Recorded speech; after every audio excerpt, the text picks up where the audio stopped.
Peach's remote and which one of ours are we missing? We're missing the yellow one that we used to use on Remy a long time ago, which is a 300. I'm Oh. not that concerned about it, but I mean, anyway, we're still missing 2 remotes. I'm asking Summer, should we go back to that field? Oh, we were going to try to do a live. We're going to start doing live events on Facebook. I remember looking. It's in my hand in that video, Summer. I'm walking along. It's kind of dangling. The park field or Walmart field? The Walmart field. That was the last place we were. And that was the only time I've really used it. Can you give me a thing? My eyes running.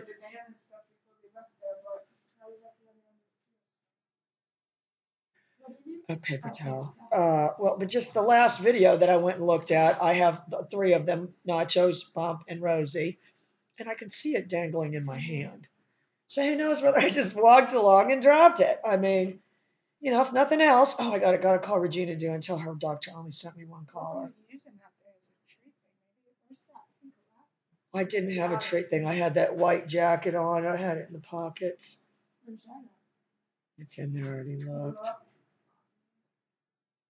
And I had it in my hand anyway. I had it in my hand. That was the last recall. We started walking back towards the van. You know, we're just going to have to get tags and those locator things and put on all of them. It's really sad.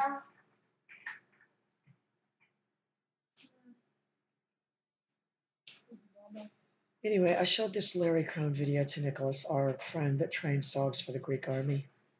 He didn't think it looked the same at all. So I went on this guy's videos today to see. Maybe I'm wrong. And it was some in your place video, and it was nothing like what I do. So I just don't get it. I don't get it. It was nothing at all. I think if you're still using a long line, if you're a serious pro, because I see these people with long lines on these dogs, where if I was to go there, the very first thing I would say would be take off the long line. Use your momentum and your power of suggestion to keep the dog with you and factor the pager and not sit there and have some long line on a dog that doesn't have any momentum. You know, what does it think it's going to run away? Long lines suck. That's my new.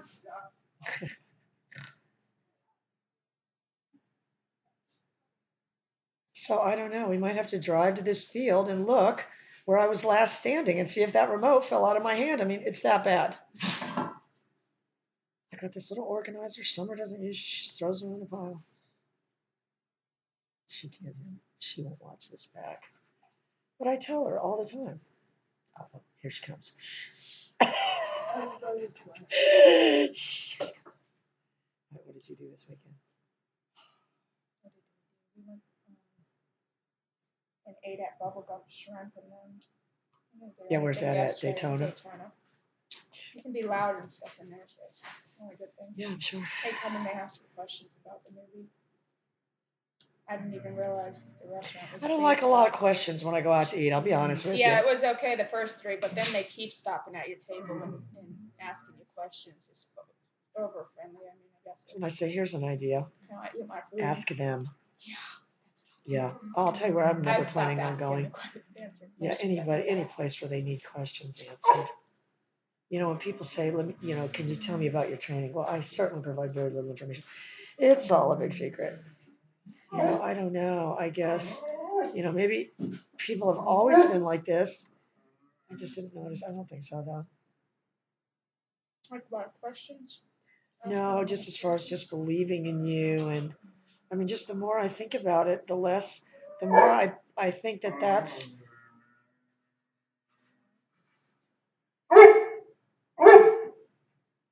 Well, that you. Are we watching over the weekend, Dalai Lama? Oh, yeah, didn't you see that? Well, that was. I wouldn't let me play it for some reason, so we'll have to play it. What was live? It was live right there with Lady Gaga. Oh, Yeah, yeah, the Dalai Lama's pretty hip. But he was talking about that our purpose, because Lady Gaga had all these questions. Oh, no, you're supposed to submit questions. And then he would answer. And, you know, he was just kind of saying, like, you know, having compassion, feeling like you have a purpose, you know, that's important to people. You know, and I guess why to me, you know, and I realize I'm just, you know, because honestly, these people just see me as one of many e-collar trainers, and their e-collar training is this. That's what we do. I do it too. You know, I mean, honestly, to me, I think I figure out new stuff every day. I don't even think these other people are even trying to figure anything out, not based on what I'm saying. He's trying to get by with it. Oh, I saw this terrible recall video, that Ty the dog guy, and I had to put a comment. I only said one word, and that was terrible. Oh no, that you would have needed a crowbar to pry these dogs' tails. Summer. Well, I mean, that is. Yeah, oh, it was terrible. These dogs couldn't have get away from this guy fast enough. No, physically petting him. Okay, I think it would be hard for very many people to deny that I know how to train almost any dog to do a blazingly fast recall. Don't pet them. If you want to go in that direction, don't pet them. Step back, move away. Do all these different things, but don't pet them. It's just honestly beyond me that these people, that one guy, that Majors Academy or whatever, he gave me a real smart response. Well, maybe you pet yours too much. No, pretty sure that's not it. And if your training doesn't have any technical aspects, you're doing it wrong. That's the dog whisperer. And that guy flat out says he's not a trainer. Because you have to look to competition trainers. Young journeyman dog trainers should study that. And I'm going to tell you why. These guys didn't start out as competition trainers. Guys, girls, whoever they are, they didn't start out as competition trainers. They started out as a kid that loved dogs, and they dreamed bigger than, oh, I'm just going to,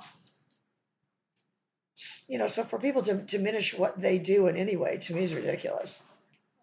Absolutely, and they'll do that. Oh, well, that's just a little bit too much. Yes, it's exaggerated. That's the nature of sports. There's no situation in real life where that many men are that interested in football. You can take a football out in Publix. Men don't tackle you and try to take it away from you.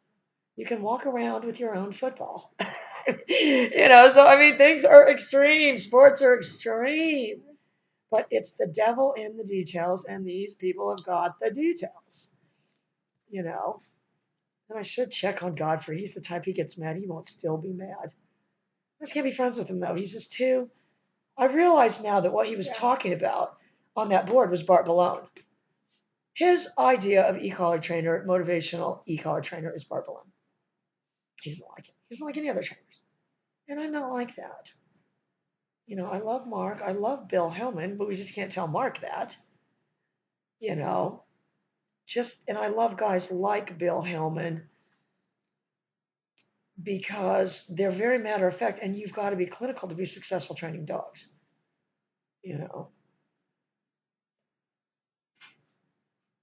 I would think, with horses, I think with horses you're going to fail if you're not majority clinical, because if you think the horse is approaching it as my master whom I love, I shall carry them to a faraway destination. I'm pretty sure it's not like that. I'm pretty sure it's, where is that bucket of feed that I can that barrel that I can knock the lid off and shove my way into the feed room and eat everything I can, so these people will have costly vet bills. And my head itches. There's a rusty nail. Let me scratch it until there's a big gash on my head that they have to have sewn open, sewn closed, to the tune of $300, $400, $500. Well, yeah, let me just go ahead. I see a blade of grass over there that I like. Everything's going good. Oh, that's how mine were. They would lean over the fence and lean and lean and lean. Yeah, no. I had hot wire.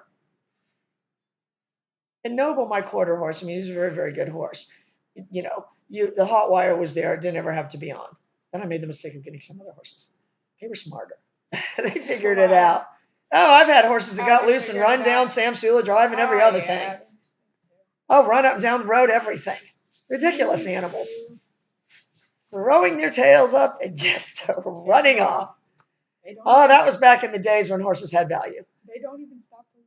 Oh, they don't look at anything. Oh, you're in big trouble. You get a horse. I told you about my friend Brenda that like a horse, a pony, and a donkey got out on State Road 450. Well, it wasn't a joke because a guy in a freaking great big Lincoln hit the horse. Oh, yeah. Full on hit the horse, broke all 4 of its legs, threw it up on the roof. Oh, this was right on 415. Remember when we go by there, sometimes I go, was my friend's horse farm? when her boyfriend built it and had a really nice apartment upstairs. I would love to live there maybe. But I would turn it into a dog kennel. Well, But sell the house or go. yeah, well, it was too close to the road. It was too close to the road. So some state trooper knocks on her door at 4 o'clock in the morning and says, "Are you missing any horses?" Well, Brenda's problem is her horse is dead. She's hysterical. The state trooper couldn't care less. I mean, all she can think about, if it was Facebook, she was like, "Oh, this guy just didn't even care." And I'm like, Brenda, I mean, state troopers are check your personality at the door. I mean, do you expect this guy to be sobbing about the dead horse? That's not his. Oh no, the guy careened off the road and hit a telephone pole. Oh, we can look the story up. We'll find it. Oh, I'm sure. Oh, it was in the news. Sounds like something. But luckily, it was like one of those great big boat, like, you know what I'm talking about? Like those old Lincolns where the hood was like Yeah. 400 feet long, Mhm. and it hit the horse. Horse was standing there. So it flips the horse up over the, apparently disorients the guy, and he careens off Jeez. into the ditch. It was dark. It was night. So then Brenda had to go out there. You'd have to know my friend Brenda. She lives in DeLand. She has a world champion horse, Molly's partner, the most beautiful horse in the world. He's the most beautiful horse that ever lived, a buckskin. Or a dun. No, he might be a dun. A buckskin.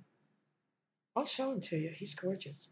Anyway, we've got to go train dogs, you guys. So we are going to be doing videos, and I'm just trying to wake up from this bad dream, and I don't believe I'm wrong. I think I would feel,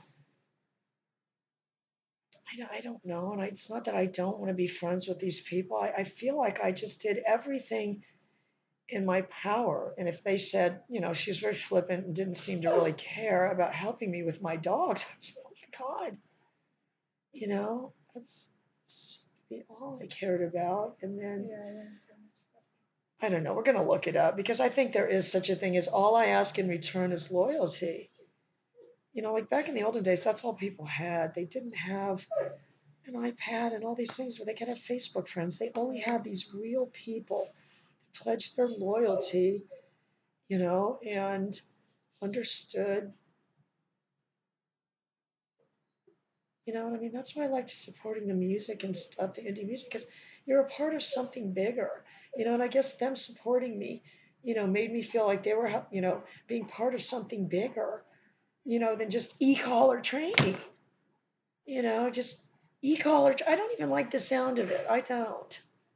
Because if that's what I am, if I'm like those people, if my work looks like that, it's time for a change. And we're going to go out there right now and just change.